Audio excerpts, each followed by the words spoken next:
Next question we had submitted was, how often should you redo AML checks for long-standing clients?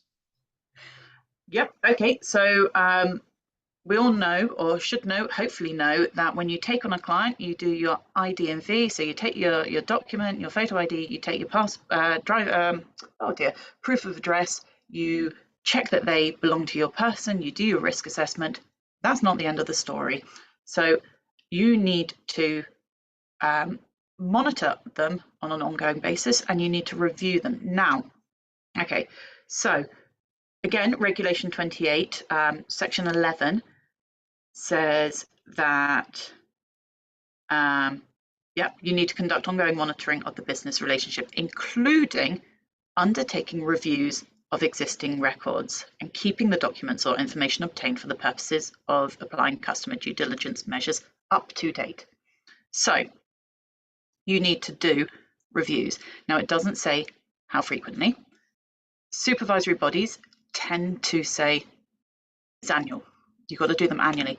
But, so I just read that, you've got to keep them up to date. So if you become aware mid-year that something has changed with your client, you've given them a new service, they've started providing a new service to their customers, they've moved, anything changes that can alter the risk or the information you've got, you need to then do a review as you become aware of it. You don't need to be constantly on their back asking for changes, but if you become aware of it, then you update it. Now, again, measures up to date. Your client due diligence measures up to date. That also means, in many cases, but again, this is where the supervisory bodies have slightly differing views. If you're keeping documentation up to date, if you have a photo ID that goes out of date, you need to get a new copy. So if your client has a passport and it expires in a week's time, contact them, get a new copy. If they move, their proof of address is out of date, get a new copy of it, and do that as soon as you can. Now, again, if they refuse to give it to you, you're obligated to then cease working with them. So it's really important that you do this, because otherwise you are potentially non-compliant on a couple of regulations. So yeah, do that. So every year, unless triggered by a change, or if your policy states a different frequency. So some firms, when they have a high-risk client and do enhanced due diligence, they will and enhanced ongoing monitoring, they will say that they review their high-risk clients, say, every 6 months instead of annually. So whatever your policy is, you need to stick to it. If you've written into your policy document that high-risk clients get reviewed 6 monthly, you need to do it 6 monthly. So that might be less than your year.